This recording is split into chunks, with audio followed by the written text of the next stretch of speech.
Hey everybody, welcome to the show.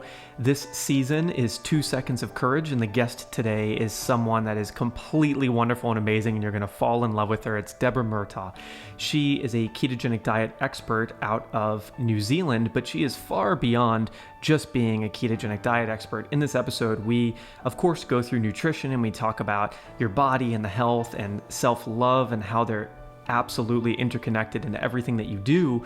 But we start to get into some of her personal stories and challenges with COVID and challenges with her daughter when she was growing up, showing signs of like autism, Asperger's, and how she dealt with that.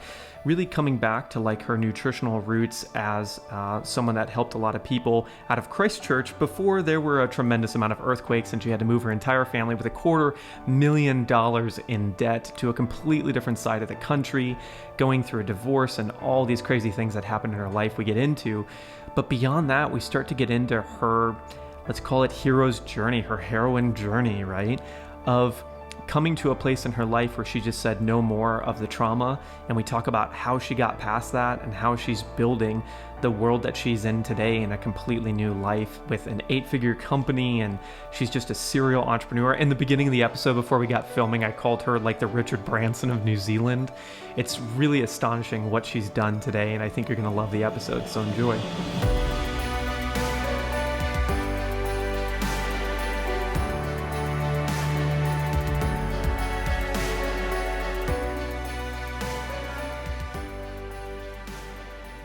Deborah got originally into this whole realm of like ketogenic diet research and figuring out like how to eat properly and how to get good nutrition in the system because of a story that she might tell today with her daughter and might catch us up with that whole thing. And as with a lot of people I found in like the fields that are changing the world, a lot of times it's motivated by either their own issues or their parents and children. So really amazing story that hopefully we'll get into today. But just so you know, like a lot of this stems from that origin. So I've got a bunch of questions here that we're going to get into later, but some of the things I wanted to bring up are these quotes that I pulled from some interviews of yours. First one is, our world is an outer expression of how we are treating ourselves inside. So coming from someone who's like a ketogenic diet person and teaches metabolic flexibility, which is essentially like you can run on carbs primarily, but you can use everything, or you can run on fat primarily in ketones, but you could use everything. The ability to switch between the two is like the golden goose of nutrition. And that's a lot of, I think, what Deborah teaches, but we'll get into that today. So this idea of mindset is very prevalent in the work that she does from the interviews I've watched and the podcasts I've listened to. And then here's a really, really great quote that kind of goes with that, which is, she says, mind first, and then the body and or the habits will follow. The physical food part of getting into this ketogenic switch is actually the easiest part of it. It's really the mind that she likes to focus on in the beginning and is much more challenging for some people. I've got a bunch of questions, but something that I noted, I've got a bunch of questions that are forming now too, but something else I noted that I actually want to ask you about immediately is, it seems like a lot of your clients and a lot of the people that do your programs love this exercise that you give them that at the very start, which is to write down 50 reasons why they want the outcome that they're after.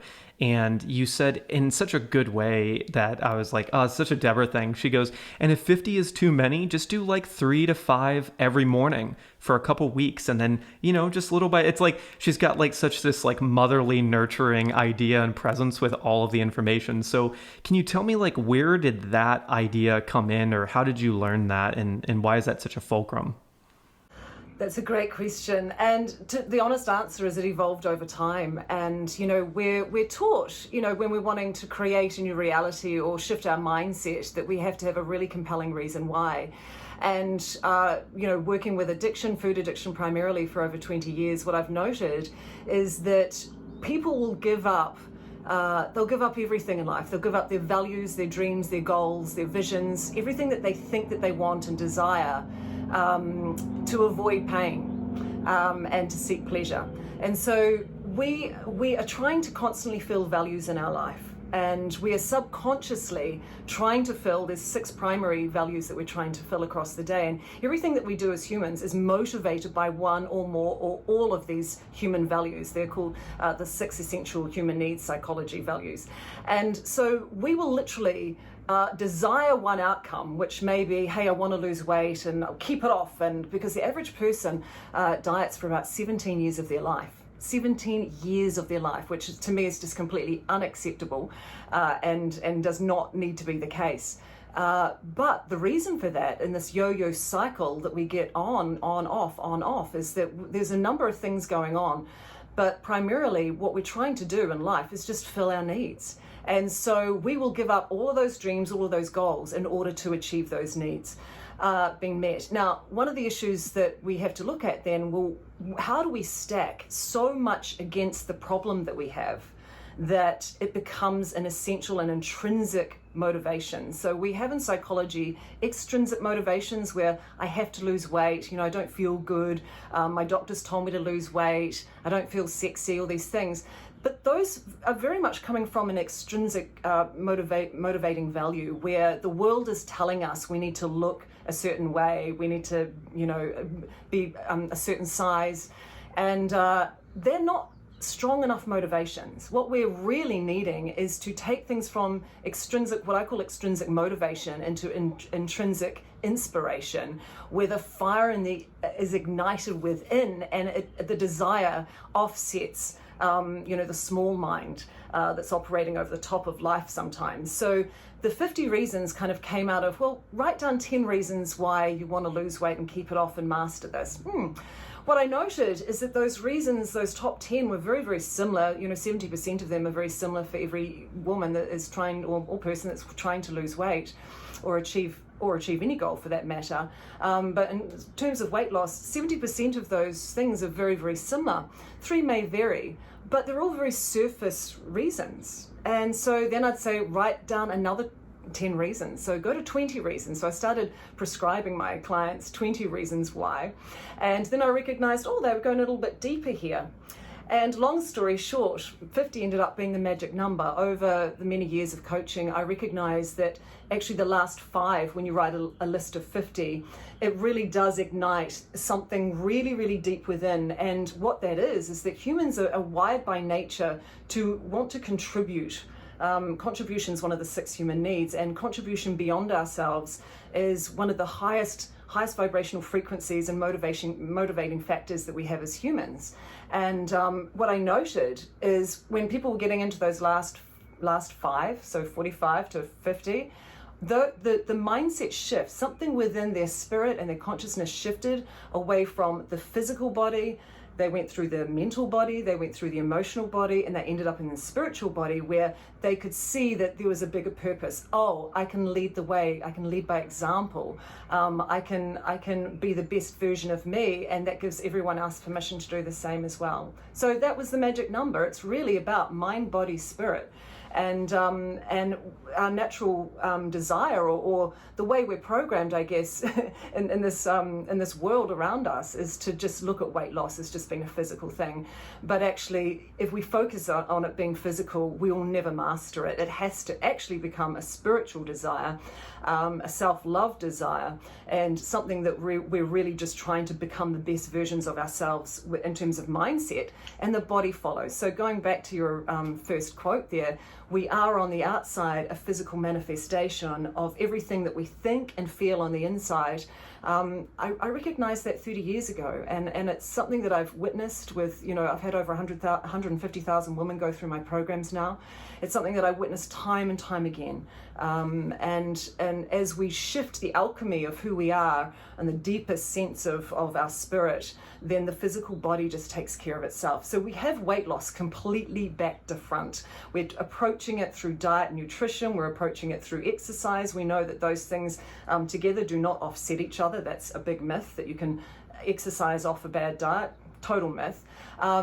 but we're approaching it from the wrong way. Whereas, often I'll say, look, if you can't handle making that switch and getting on the program, which does incredible things. I mean, the ketones in the brain do incredible things to our consciousness and our nervous system.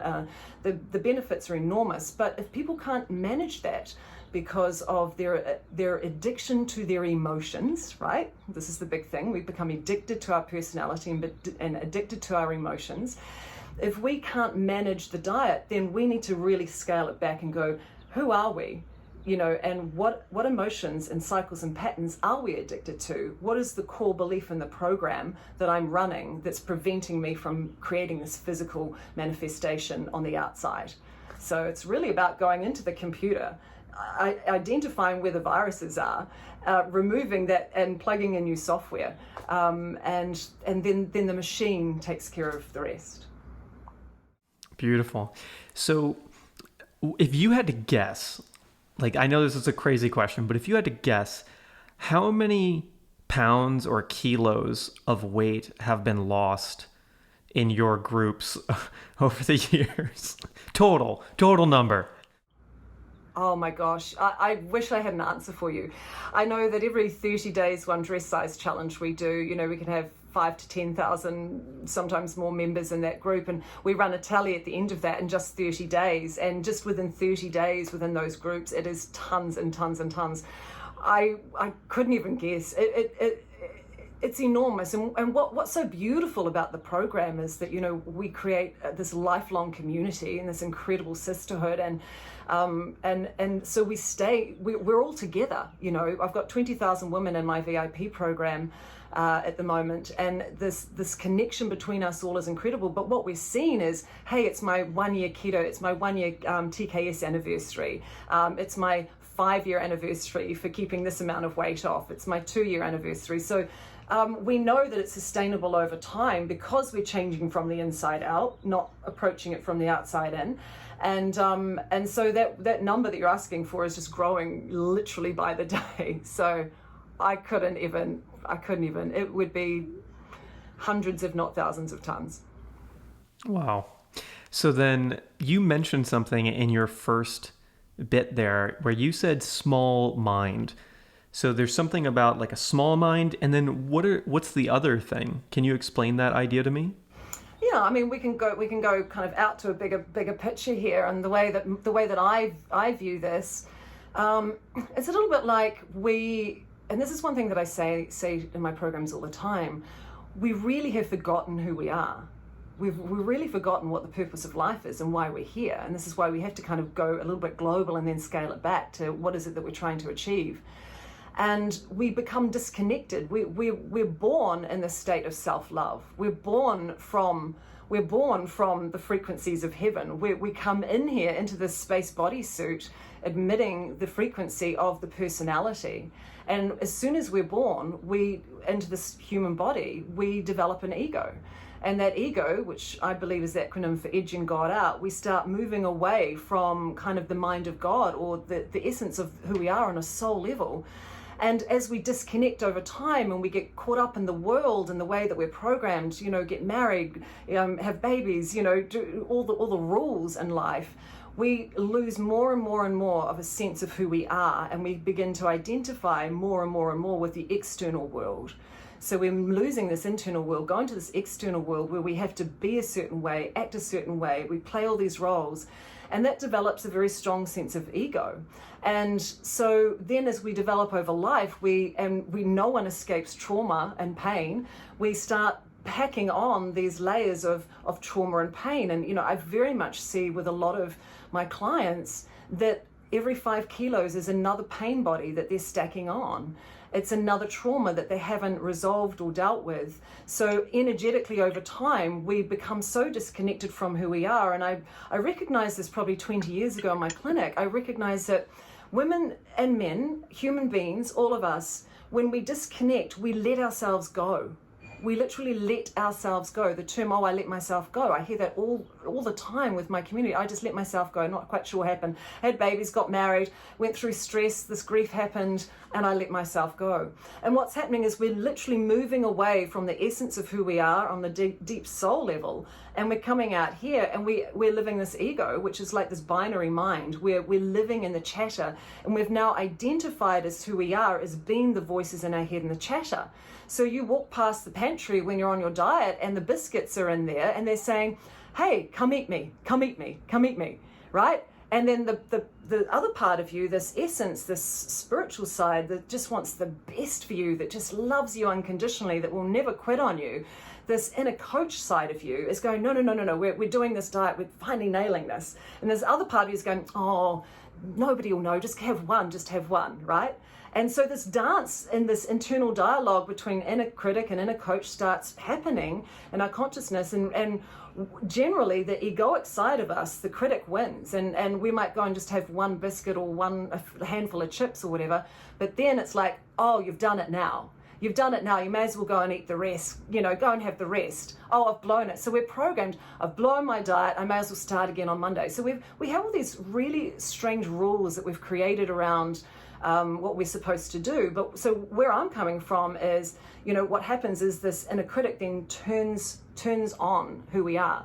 So when we really understand mindset and we understand from a higher perspective who we are, that we are a soul having a human experience, and we learn to quieten this egoic mind down through mindfulness practices, through meditation techniques, through just getting it and learning these things and practicing and experimenting and having our own experiences of tuning back into the essence of who we truly are on a deep soul level, then we can quiet that ego down and to a place where it doesn't exist.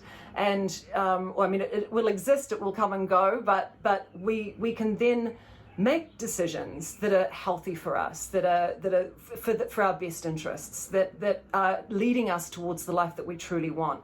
And I really believe that it's beyond just the physical body. Food and diet and nutrition and our energy systems feed into every other area of life. You can't separate one part of your being from another. So your finances suffer if your career suffers, your relationships suffer if you're not feeling your best. So this is really about, who am I? What is my big vision for my life? How do I get to the end of my life knowing that I overcame myself? Because I think one of the hugest things that we can do in life is conquer ourselves, right? We're here to conquer ourselves. We're here to overcome this egoic mind and the pain that we accumulate, and we're here to transform that and shift the frequency of that and evolve ourselves. That's, to me, the purpose of life. And so if food and nutrition and all of this stuff, it's all linked into it. It's all one thing. It's beautiful. I don't know if you noticed, but when you got to the last 20 seconds of that beautiful monologue, the birds started chirping. Did you notice that?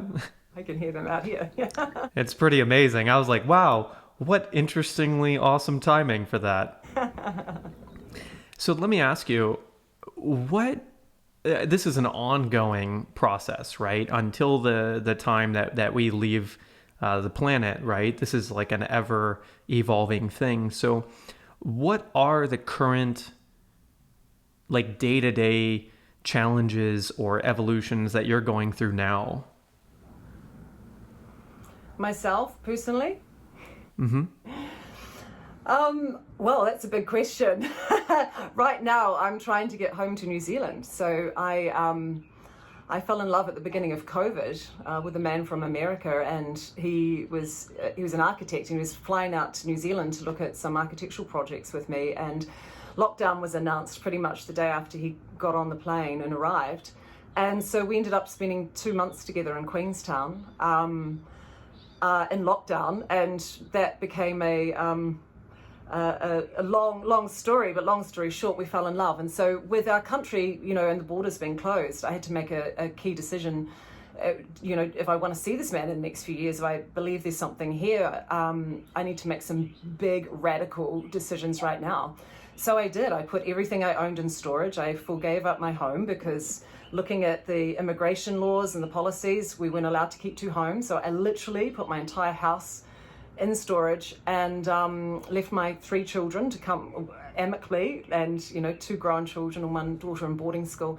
And then initially I was meant to come out for 2 to 3 months to come here, get a relationship visa to take Eric back to New Zealand. And long story short, his passport had expired. We had a number of challenges, and then quarantining to get back into New Zealand took months for us to get a place. So by the time I get home, it would have been 10 or 11 months that I've been out here. And it's been a really rough ride.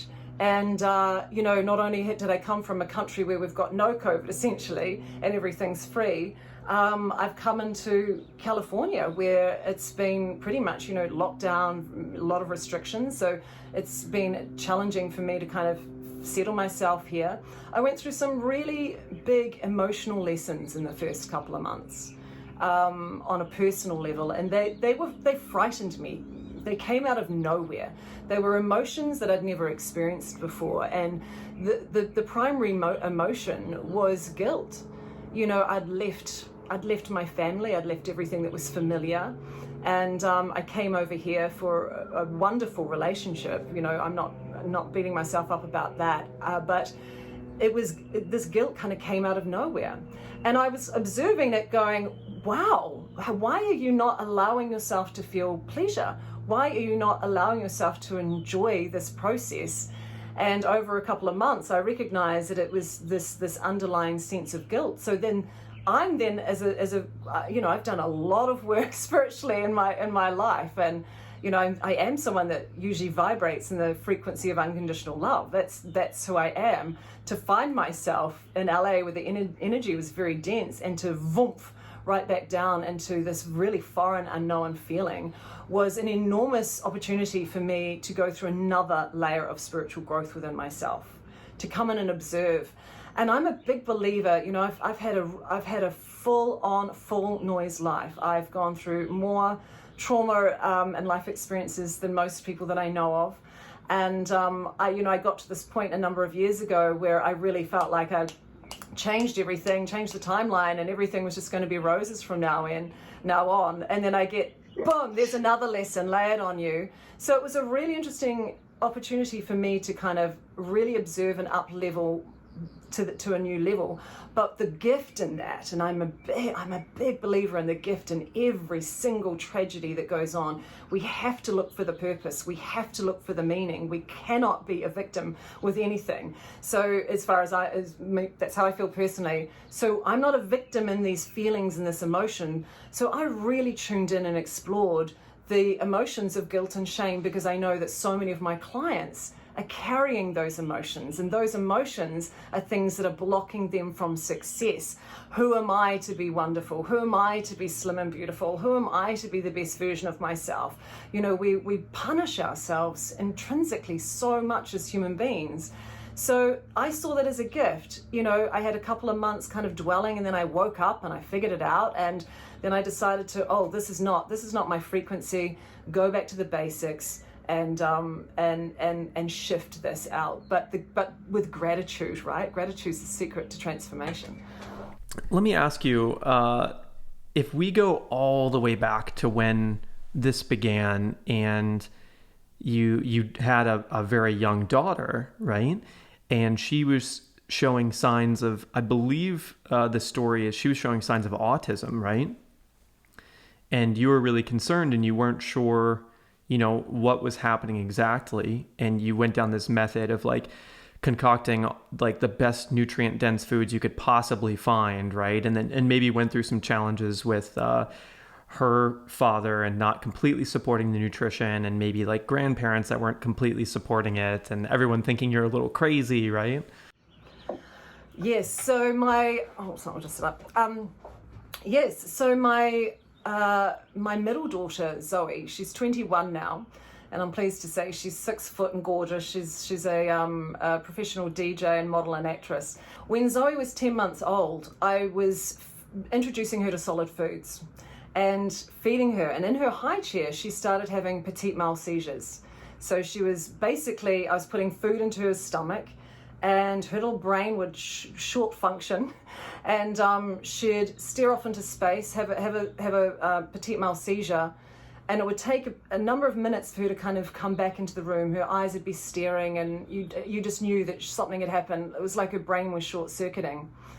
And I knew, having, you know, trained in natural medicine, and that was my career, that obviously what I was putting in her mouth was having an effect on her brain.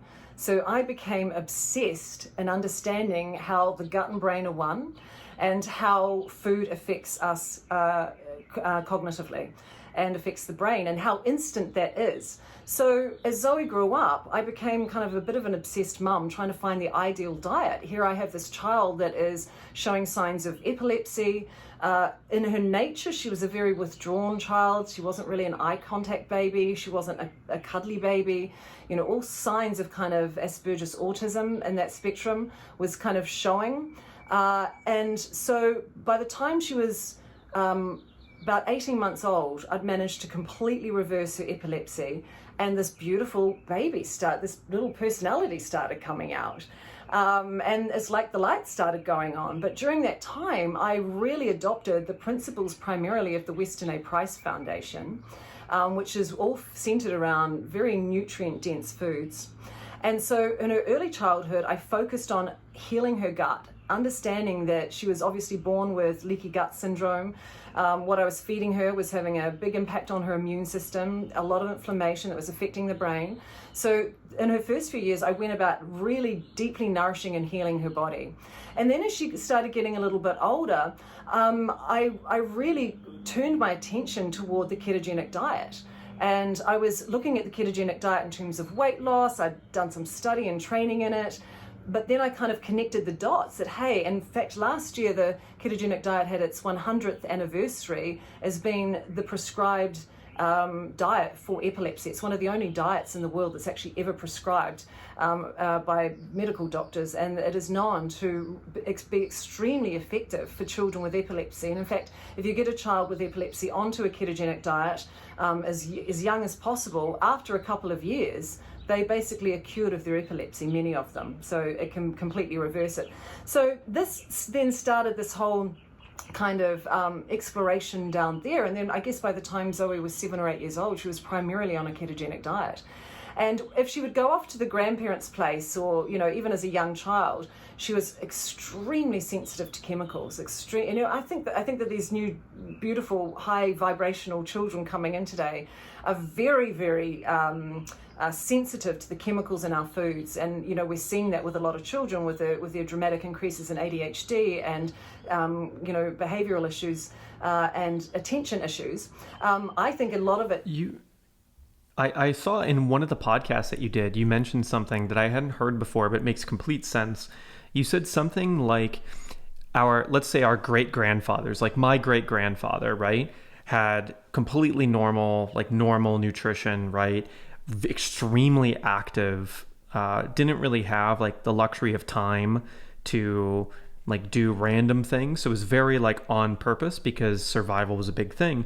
And then his son had like a little bit more free time, a little bit more free money, ate a little bit worse, and then his son had like a lot more of those things and had fast food and had candy, like a lot of it, right? And like ice cream parlors. And then we, like my generation, gets way more of that. And then the next generation. So, and you were saying something essentially like maybe there's like this passed down, let's call it buildup of toxins, toxicants, right? And like a diminishing of our resilience in many different ways because of like generations of this stuff, which is part of the reason why maybe, right? I don't know if you've studied this or researched this, but part of the reason maybe these new generations are having more and more issues is not because of like they necessarily did everything wrong, but like we did it for so many generations. What it comes down to is our diet has evolved so much since the 1930s when the first supermarket opened. You know, we went from hunter-gatherers and growing our own food and trading food and going to farmers markets to supermarkets and the whole industrialization of foods. And our body should in theory evolve to that over 1 million years. But we've done it in 150.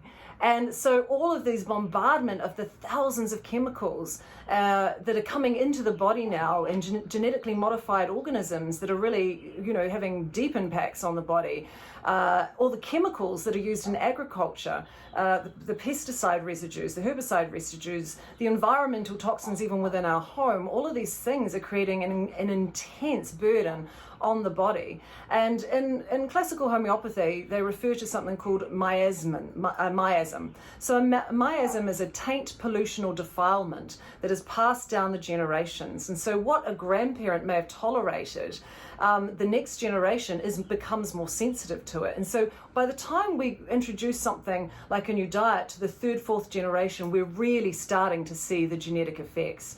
So there's a lot at play here. We can really delve into epigenetics and consciousness and how is this all fitting together. But ultimately, it is the dramatic shift and change in our food and nutrition that children born today we have not given ourselves enough evolutionary time to be able to cope with these adaptations. But what's fascinating, though, is that if we do go back to our original diets, we can reverse it just as fast. And this is what I'm passionate about. I mean, Zoe grew up, she's an incredible cook now. She cooks she's a keto cook from crazy cook.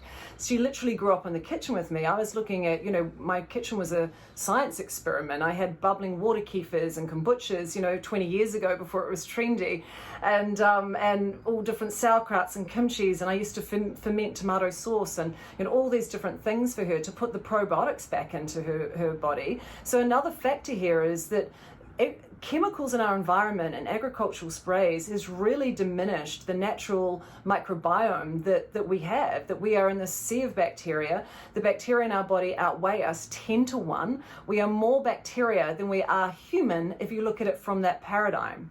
Right? We know that the bacteria do something called quorum sensing, which is how they communicate through a chemical messaging system. So once you have enough of the right bacteria, it's like a light bulb goes off, and all these little tiny bacterium start working together in a symbiotic symphony. So they refer to the microbiome as the forgotten organ, and it really is the biggest organ in our body. Is our bacteria, our yeast, we have healthy yeast, we have healthy parasites. We are an ecology within ourselves. We have a universe inside. In fact, each cell has its own consciousness, its own digestive system, its own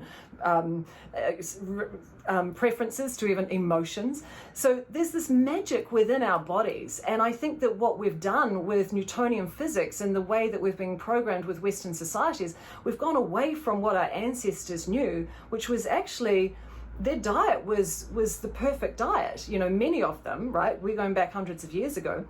And it doesn't matter what region you are in the world or how the diets vary. All of our ancestors knew that they used to ferment food before refrigeration. Well, what does fermentation do? Fermentation stimulates healthy bacteria, which creates body ecology. So we've kind of, in the modern world, stripped away so many of the things that have connected us to nature, that have protected our immune systems, which is why cancers and metabolic diseases are going through the roof right now. There's this myth, Skip, that I hear all the time. Oh, but we're living longer. Drugs have saved us. That's an actual myth. Actually, today, children born today are going to be the first generation of children that have a shorter life expectancy than their grandparents. So the age curve is now going like this. So we're not living longer, we're dying longer. The average 50-year-old is on at least 2 medications. We're dying longer. That's not a quality of life. And the more we move away from nature, the more we experience ill health. So really, nutrition and really looking after the building blocks of our body has to be a combination of what we think, what we feel, and the building blocks and proteins that we put into our bodies. Wow. So, what's really fascinating to me about you when we get into all this nutrition stuff, and I've seen this in many different people over the years, but particularly in you, and what I've noticed is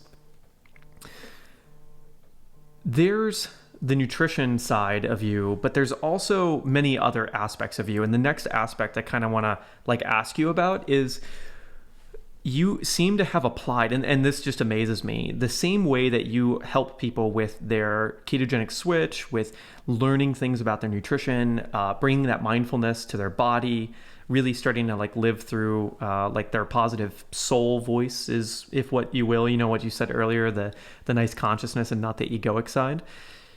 You seem to have also applied these goal setting things and this ability to really change in business. So my question for you is, when did that switch happen? Like, when did you make this big switch in business? Because I know you were obviously like worked with the research team and you did coaching and stuff for a long time, but now you've seemed to gone to an entirely different level. And of course, there were many years that you were working before you were like, you know what, I really want to like affect millions and millions of women's lives, if not billions, right? What happened? I think it's a progression. When I was 16, I was really overweight, and I had a single mother growing up, and I went through, I think, looking back, I went through quite severe depression as a 16-year-old, and I really didn't love myself. I didn't even really necessarily like myself. And I remember one night in particular, which was a really defining moment in my life. I used to go to bed 2 hours early just so that I could cry myself to sleep. And this went on for a couple of years, and nobody knew. There was no word for depression back then. There was no language for it. And I'd go to bed and I'd roll up into a ball in fetal position and I'd just cry. So that was a lot to do with my childhood. The first 7 years of my life was spent much of it hiding under a bed with my sister because my father was a violent alcoholic. Once my mother left him when I was 7 years old, he ran away to Australia and had nothing to do with us. So I was an abandoned child, and that carried some wounds through. Amongst other things, I went through sexual abuse as well as a young teenager. And so these wounds all started accumulating into just deep despair and an incredible, intense depression. And I liken depression, anyone that's really suffered with it, it's like a black hole. It's a vortex of a black hole, and you feel like you're just spinning down and down and down into this drain, into the depth of darkness. And I remember one night just begging. I used to beg God to just take me. And I was trying to figure out, how am I going to kill myself? But is it going to be painful? And I was really at this place. And this one night, I was praying to God. I was literally praying, just take me. I want to die. I want to die. I want to die. And that was my mantra. And I was going down into this vortex. And then a miracle happened. And right at the bottom of the vortex, and I cry every time I say this because it was the moment that I felt like my life was saved. There was this tiny little pinhead of white light at the bottom of that vortex. It was like I was looking down, and right down at the bottom was this little pinhead of white light. And in that moment, right in that moment, I just felt the grace of God grab me by the scruff of my neck and rip me out of that vortex, rip me out of that hole, and say to me, the mantra in just told me, you're here for a purpose, you're here for a reason. And the mantra changed. From I want to die to there's got to be more to life than this. And so my quest as a 16-year-old, that was my first massive, dramatic, radical spiritual awakening. And I'm so lucky that I had that experience at that stage of my life, because in that moment, something fueled me that I knew that, okay, if the world kind of sucks according to Deborah right now, let's make it a world she wants to be in. How can I contribute to make this world a better place? And I think a lot of people that are on the mission of radical contribution have had similar feelings. Like, it comes from our own pain that we want to contribute and want to make other people's lives better. That's how we relate, how we connect, how we feel, and why it's not something that comes from our mind or from our ego. It's something that's intrinsic from the depth of our soul. It's our soul mission on this planet. So I never knew at the time what that life purpose was. So I did all I knew I could do. I surrounded myself in Wayne Dyer and all the early great teachers, and I practiced and I studied and I researched every single day. And what I knew, and it was Louise Hay that said this, and I think one of her movies that she did for her 80th birthday, she said, just do what's in front of you. just do what's right in front of you. The universe is always giving you signs. Just do what's in front of you. So I adopted that and I did what was in front of me. And I think what makes me a little bit different to most people that I know is that I decided as a teenager, I literally ran away from home shortly after that. I hacked my own life. I did end up becoming, a medical researcher. I kind of broke many, many rules out there in the world and have created a phenomenal life. I have, an 8-figure company. I've got multiple companies. I've turned my life around, but that was, a long road to get there and a long road to get there. But what I did was I was not going to quit on my soul mission. So I listened to my soul. I followed my intuition and I did one thing in front of the other. And now I'm still evolving. So I have this phenomenal program, over 100,000 women a year go through it. I have this incredible community. It fills me in every way, but there's more. And part of me being a big picture thinker is I'm a serial entrepreneur. My brain is always tapped into, how can we get more of that? How can we contribute? How can we make that concept and give that somehow to the world? So everything that I do now within the different companies that I own is all around social enterprise. It's all around giving back. It's all around, transforming communities. And that's what I'm passionate about, because it's not about me. It's about living a life of service. And so the entrepreneurial mind that I have, which is a gift, is just nothing more than accessing flow state, listening to the universe and bringing that consciousness through. So I'm a facilitator, I'm a connector. I don't, I've got 70 staff. I don't do the work. I'm the connector. But it's deeply entrenched in spirituality. How did the whole business begin? Like you said, you had 70 staff now, right? Where did that begin? Like, when was your first real hire, you would say, and second and third? And like, how did that go? What was the idea there? Okay, well, there's this story here. So I left. So in 2008, my ex-husband and I lost our property in the property crash. And this was my dream property. I'd bought an old church that I'd renovated. I literally had a golden retriever, a white picket fence, a Volvo station wagon. I was that mom. Really? And my last daughter actually was born in our church in a water birth, surrounded by candlelights and roses on All Saints Day, at sunrise on All Saints Day on the 1st of November. And I had this beautiful life. That was 2006. 2008, the property crash hit, and my husband and I were drowning in debt. And our mortgage had come off being on a fixed term and all of a sudden went up 50%. And we couldn't survive. And we were fighting, and the relationship was falling apart. And so I said to him, look, go and get some free marriage counseling for us. So he went down to the court, and he turned around when he was in the court that day and he saw the insolvency office door. And so we, long story short, explored going into bankruptcy. And we went and got all the right advice. I was advised to go bankrupt alongside him. He declared for bankruptcy at that time. We decided to let our house go to mortgagee sale so that could be absorbed into the bankruptcy. Luckily for me, I was super fit at the time, super clear. I've been doing a lot of work, a lot of study around, this is when Eckhart Tolle's book was really, really big.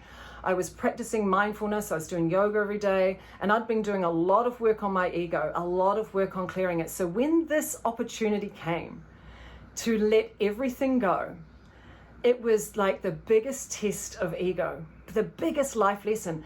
Are you really going to follow through on the spiritual stuff, Deb?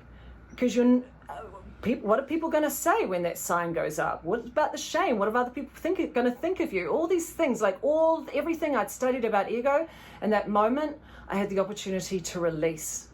And it was just the state of letting go. And letting go is let go are two key words in my life. I let go.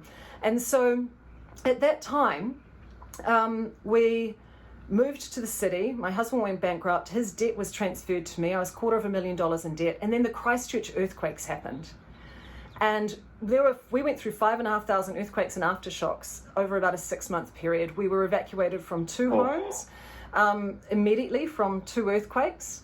And after the big February 11 one happened, which was on my wedding anniversary actually, I decided to get my children out of Christchurch and move them to the North Island. And part of that was I just knew that, moving on from life, it was about letting old go and it's like shedding the layers. It's like shedding the layers. So at that point, I made a decision around that time to leave my marriage, to rebuild my life. I was a single mother with $250,000 in debt. I was living hand to mouth. I'd lost my cook school. I had a Whole Foods cook school and a weight loss practice. I walked out on that and left that behind.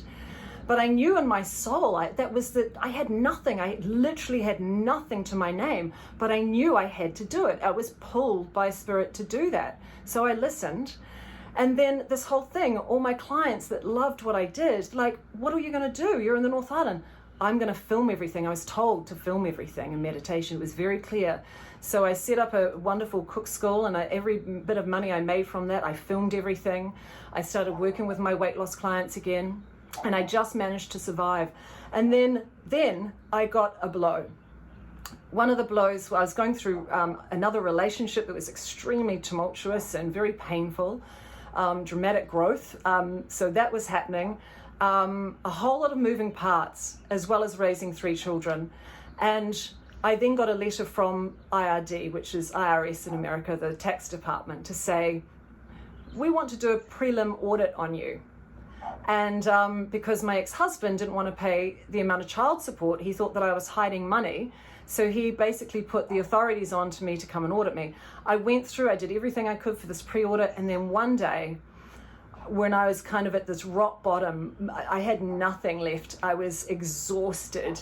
I'd been carrying, I couldn't pick up my phone. I was petrified of the phone. I still am working on my phobia with phones because it's debt collectors, right? Hounding me for, like, at this stage, 6 years. And I'm owing all this money. And this letter came through from the IRD saying, we're going to do a full audit into your business and into your personal life. And I remember getting this letter and I dropped to the floor in my kitchen and I screamed and I howled and I said, and I got really, really angry at God. I got really angry at the universe. And I said, and I had a very serious conversation at that moment. And I said, there was a lot of profanity. I have done every effing thing you've even asked me to do. I have stepped up. I have overcome all of my childhood shit. I have overcome sexual abuse. I've overcome this. And I got really angry and I said, that's enough. It stops here. It stops here. I've earned my wings. And in that moment that I said, I've earned my wings, this miracle happened. And every single thing that I had learned and studied, and every lesson in my life that I had transformed from pain into purpose, I'd done all the work, was like these little white silver dots. And they were all like little particles in the room. And I just remember seeing like the quantum field, and all these dots just opened and came all into one line, into a straight line in front of me. And I knew in that moment that I had changed timelines. I had changed my reality. So I woke up the next morning and I created my day and I did my mantras that I do, and I was doing my prayers, putting my intentions into the quantum field, and I said, I need someone that believes in me. Give me someone that can take my lessons, take my gifts that I've worked so hard to do to the world. Someone that believes in me. This is what I need. I'm not good in these areas of business. I'm not good in, money. I'm not good in building companies. I'm not good in social media. Just send me somebody. And I did that every morning. And within 2 weeks, I got an email from a guy in the UK. And he was looking for somebody like me. And a long story short, we decided to trial a program. We invested $50 into our first online launch. That month, we returned $47,000 US. And within a year, my life had completely transformed. I was out of bankruptcy. I was in abundance. And now we have an 8-figure company. And I've spent the last 5 years traveling the world, 9 months of the year with my children. I've just bought a beautiful property in Queenstown. But the level of contribution and everything has just been growing and growing and growing and growing and growing, and more opportunities. So the big lesson is that when we do our work and we listen really deeply to what our soul is calling us to do, and we shut out the noise of the world, of the matrix of how we are supposed to be, and we listen deeply, and we become so rebel-like and bloody-minded that no one's gonna F with our mission on this planet. The universe will line up to support you.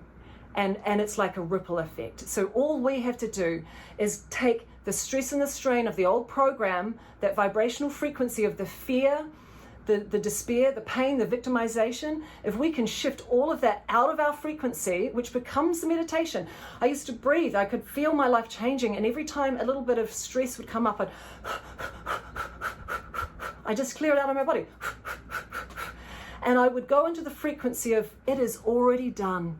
It is already done. Deborah, you've spent your entire life focusing on this incredible contribution to the world.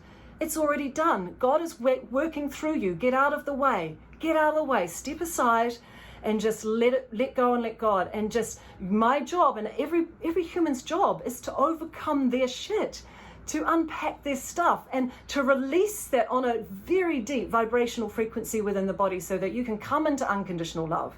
And when you oscillate in unconditional love, you are healing the planet, and things line up for you so that you get more to go out and do your work with. And that was my kitchen floor moment. That was the time I know I changed my complete reality. I've studied quantum mechanics for 30 years. I've been a student of consciousness for a long time, and this was my opportunity to, hey, you really believe this? You really believe that we could be in this virtual reality and you're actually in a driver's seat somehow? And what does that mean? Oh, it means get out of the way and let go. Wow. So amazingly big picture there. So let me ask you a question that popped up, which is, this is going to sound crazy, but I think it makes complete sense, and correct me if I'm wrong. Is there an aspect of doing, very micro, right? The ketogenic switch. Let's just say the program that you do with, however many, like 100,000 women a year, or some crazy number of people, right? Is there an aspect of going huge big picture that you just did, saying like your soul has a purpose, and to activate kind of that engine, that purpose engine inside of you, there's this body, right? There's the nutrition. So there's like the movement, maybe the nutrition, the mind, that egoic side of the mind and understanding it, and then like the spirit, or that consciousness that you've been talking about, or that relationship with some higher power, right? Or internal power, whatever you would like to call it. Is there an aspect of the ketogenic switch, and part of the reason you teach this stuff and why it's kind of your focus is it's almost like, what I'm seeing it as, like these little tiny wins that happen every day that build someone's self-love. And as that self-love builds, they can get to that point where when that letter comes in the mail and the shit has hit the fan so many times that you, again, were this person that did like the yoga and the good nutrition, and you had all these things going for you. So when that moment happened, you were resilient enough to handle it. Because I get that the big picture, this idea that you had, is more important than the little wins, right? But these little wins really add up to provide that backdrop. Is that correct? Every single thing is energy. It's everything. I mean, we know through quantum mechanics that everything is just a waveform, and it's the consciousness of the soul that collapses the reality and materializes reality. Now, what does that mean in terms of going on a weight loss program, right? So what it means is, and why I became an expert in the ketogenic diet and have worked with the neurology department, I've done a lot of medical research. We're doing one on cancer this year. So I devote my time to medical research because I'm so passionate about when people understand the vibrational frequency of the cells in our body. And when you create metabolic flexibility and your body is going into a metabolic state where you're utilizing ketones as fuel, and the ketones hit the brain, it is like it's like Gandalf hitting his stave and in the brain. Your level of consciousness is cleaned up. That's why, most religions have some sort of fasting protocol. It's not because they're denying themselves of food and, for the sake of God. They're not, God's not here to punish us. It's actually about fasting is actually about creating ketones that are actually shifting our level of consciousness. It raises our vibrational frequency. It raises the vibrational frequency of the body. So this is what's so magical about it. So it's kind of a chicken and an egg. So often clients will come in, they'll get on the diet and they'll think that's great and they'll feel fantastic within 4 to 5 days. They've got a whole new lease of life. There is no feeling in the world like the feeling of ketones hitting the brain. I just want people to experience that, because if they got that, their mental clarity, this pollution of this carb, our diet system is corrupt. These processed foods, these toxins that they're putting into your body is there to keep you asleep, to stop you from awakening to who you truly are. You clean up your diet, you clean up your consciousness, you have that effect in the brain. You are now vibrating at a whole different level of frequency. Now we can work with you. Now your spirit can talk to you. Now you're coming back to center. Now you're connected. So it's chicken and egg. Some people need to start with mindset that may give them that intrinsic motivation or inspiration to take on the protocol. But then if other people can just hammer it out for 5 days, get those ketones into the brain. My mission, going back to my story when I was 16, what I got very clearly in that moment, which wasn't even language then. I'm 48, so this is 32 years ago. The language wasn't even here. I didn't even know what consciousness was. But my download was, you are here to expand consciousness. You're here to expand consciousness. I'm part of it. I'm part of all of these wonderful people that are all coming into our labyrinth and networks, this rising of humanity, of really coming back to understanding who we intrinsically are. We're souls having a human experience. We're not humans having the odd occasional soulful experience. So I knew that was the mission. So how do you do that? Well, so I say to people in my programs all the time, I got you in here with the diet, but it's got nothing to do with that. It's got nothing to do with that. That was just the way that I could get, 100,000 middle-aged women in the doors, because women are going to change the world. We need the mothers to step up and awaken to their true potential, to know who they are on a soul level, so that they can rise up to be the leaders of their homes and their communities to change the next generations. So that's my little piece of contribution in the world, and everyone's got their own little piece going on, and that was what I volunteered to come here and do. Wow, that's amazing. So this list could grow dramatically, and I'll get my notes out here so I'm ready for you to rapid fire any crazy stuff you might say. But if you had recommendations that I could put in the show notes, because I feel like already, I'm like, okay, what are your recommendations for nutrition? Like if it's like the infrastructure of like beginning to understand, aside from doing the ketogenic switch, because I guess especially if we're male, like we've got to figure out another route there. But from a nutrition perspective, like what books or book, maybe one, if you could just recommend one, where it's like, what will kind of give me context to understanding what you're talking about and this metabolic flexibility. If you had one recommendation that was not like a textbook, but maybe like something that at least conceptually gets my mind in the right place if I'm a complete novice to it. Well, I really need to spit that book out this year, don't I? It's, here's another interesting thing about me. I've never looked at other people's work.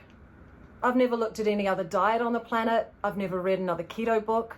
I've never, I'm not a follower of anything. So to make a recommendation, the only one that really comes to mind, although there's a million out there, here's the thing about the ketogenic diet that people are doing wrong. They think it's this high-fat diet. It's not a high-fat diet. If you're stuffing your mouth with fat all day and not worrying about the micronutrients that you're putting in, it's so much more than that. I mean, this is why my protocol has a whole healing aspect to it. Probiotic foods, fixing the microbiome, understanding the gut, understanding what types of fat to put in the body is critical for health, to reduce inflammation. So it's a very complex scenario. The only person that I would really encourage people to probably delve into would be Dr. McCullough's work, in terms of public books, because I know he's very, very well researched in this field. He's also a huge advocate of the Weston A. Price diet. So he and I have both kind of had very similar parallel kind of careers in terms of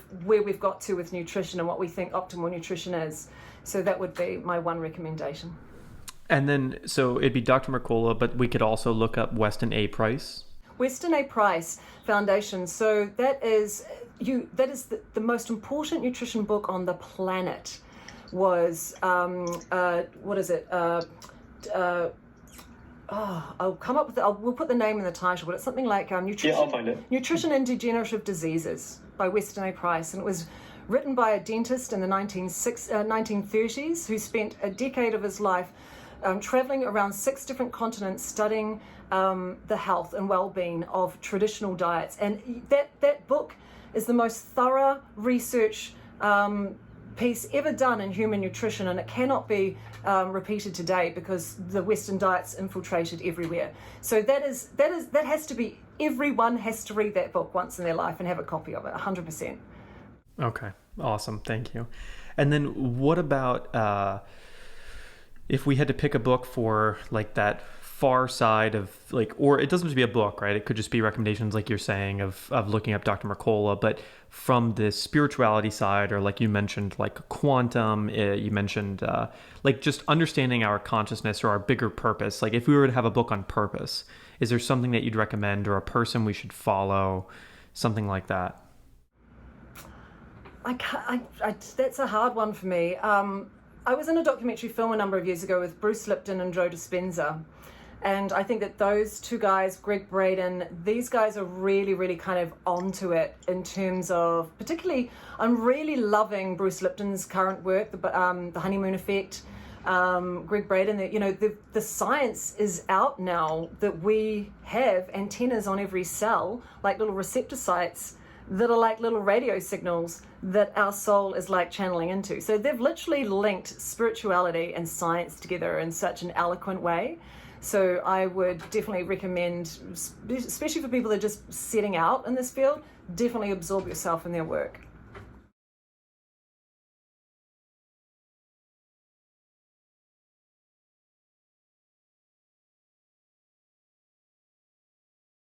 That's easy. I don't think anyone does it better than Eckhart Tolle and A New Earth. In fact, I have that book sitting here. I don't leave home without it. Wow. Literally. So I read it every year. It's my Bible. Every time I feel unstuck, I pull it out and I read it. And he has a whole 10-week program with Oprah on YouTube, which you can read a chapter and watch the techniques. I recommend it to everybody in my program. This is one way of just learning really how to come out of the egoic mind and understanding exactly what our ego is and how it trips us up. So I'm booked to go to India next year and hang out with Eckhart Tolle, actually, but I'm not sure whether that's going to be happening right next year. It might be the year after, but he's always been on my list of people. So I think in terms of understanding ego, but also I think that the word of caution with ego is that it's very trendy in spirituality to disown our ego. Whereas so this is one layer, but we can't get too wrapped up in one ideology. We have to figure out what works for us. And one thing that I always, as a word of caution to people is the ego is not bad. It's how we utilize our ego. And sometimes we can use our ego to our advantage to do wonderful things in this world. So be gentle and soft and kind and playful and joyous about how we approach everything, including our spirituality and our own personal development. Has to come from fun. Beautiful. Oh, I love it. Oh my gosh. I wish we could do like 17 hours of this and just put it up, because I just want to go back and do like a 5-hour block on each of these stories and topics and like pull out all these amazing ideas and tools and strategies you have. So then let me ask you, if I've got 2 questions left. Am I running short on time, or are you okay? No, you're fine. No, you're all good. Yeah. Okay. Thank you.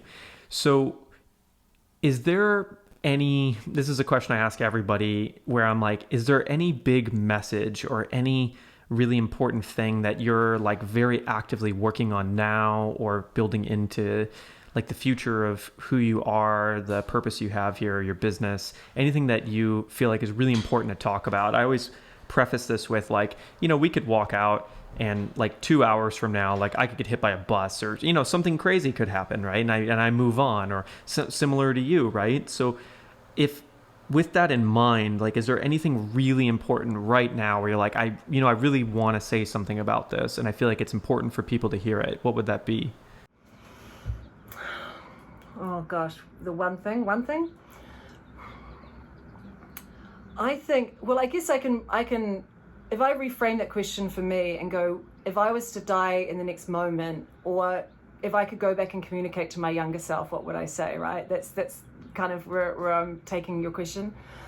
I think that it's time that I think we've been so blessed with COVID and lockdown, where we've really gone through this big reshuffle in remembering who we intrinsically are.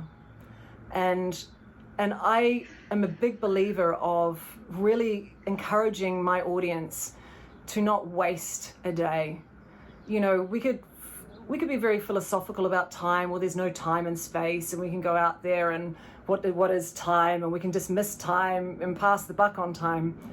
But I'm a huge believer that don't sit down and waste time, waste yourself with distractions that are just there to keep you asleep. Go inside. The universe, everything you need is inside of you, and we're told not to explore that. We're disconnected from that. I want to get to the end of my life and know that I left absolutely nothing behind. I left nothing behind. And that's what I'm constantly saying to my audience. You want to get to the end of your life knowing you gave it absolutely everything. We don't want to get to the end of our life and go, well, I really fucked that up, or, really, well, guess I have to come back and do that again. You want to get to the end and you want to leave a legacy. You want to leave something of contribution. You want to know that your life made a difference. Get out there and wake up. Your soul is just dying to communicate with you. If we can shut out the noise and go inside and listen and follow that through as though nothing else matters, your life will transform. Wow. Are there any habits or practices you recommend for, like, let's say I'm in that moment where I'm like, there's nothing I want to do. Like, what habits or practices would you recommend, like, we incorporate? I'm going to say something you're not going to expect. I'm a big believer in having fun and play and joy. We can't be serious. Like, we can take life seriously. I'm saying don't waste a day. Make sure that you're doing the work. But we have to remember the balance. Everything in this universe, when we came down through the fifth dimension, we split off into duality, right? So we're in the seventh Hertzian plane here, but the fifth dimension was all about duality. When we ascended down through levels of consciousness, we split off into male, female, feminine, masculine, positive, negative, light, dark, up, down, like all the duality happened in that fifth dimension. And now we're going through this evolution in consciousness where we're kind of returning to this vibrational frequency of the fifth dimension, which is really interesting when you talk to people that are on this path. But we have to remember that where I see people get stuck and get tripped up on is that they think that everything has to be positive all the time, and that we have to be super serious all the time, or it's these extremist kind of viewpoints, and the problem with that is that there is always an equal and opposite to every single thing in the known universe. So for more positive thinking you have over here, you're suppressing the negativity that's actually festering, which is why people oscillate, right? Up, down, high, low, in, out, on, off, all these things. We need to understand that life is actually balance. So it's not about creating the extremes, it's creating the balance. So for me, I'm going off to play with friends tonight in Hermosa Beach, and we'll be drinking champagne on the deck and cocktails watching sunset. And that's life, that's balance, that's fun, that's play. We'll dance to music, we'll have a lot of fun. So it's not about the daily practices all the time. It's creating habits and creating boundaries around habits. I have very clear boundaries. I don't eat processed food. I don't put food coloring in my body. I don't eat McDonald's. I don't eat, there's certain things. If I had to, sure, I'll pray, I'll bless, I'll, do my alchemy over it, and I'll put something in my body if I have to. But you have to have, if you have clear boundaries about what you will and will not do, right? That's fine, park them, but joy, fun, play, letting go, surrender, not taking life too seriously. We're here as souls to create. We're here to make known the unknown, to create and to build things and to create. But we're here to have fun. Everything happens with a light heart. Keep everything light. Oh my God. Okay, so Deborah, when everybody that's watching this or listening to this like falls in love with you and wants to learn more and wants to follow everything that you do and buy the book that you're going to write, so I don't have to have these recommendations in the description, right? The women that want to do your program, how do they find you? Where do they go? How do they learn more about everything? I think the central resource, because there's so many moving parts around me, is to go to my personal website, which is deborahmurtagh.com, DeborahMurtagh.com, and everything's kind of centralized there. Awesome. Beautiful. And actually Facebook is a great way of following me. I have a Deborah Murtagh public page as well, so you can search for me and see my public page there. Oh, beautiful. Well, thank you so much. It's just been awesome and so many inspired moments, and I have infinitely more questions now than I had when I came in, which is funny because I only even got like a quarter way through my notes, but I just have so many questions. And even on your person right now, I'm like, what's this bracelet on your left arm? But we don't have to get into that right now. But this one? On the other side, even, it's awesome. But it's called Orally. I actually bought them on Instagram for my daughters, and I fell in love with them so much. That's awesome. That's awesome. Yeah.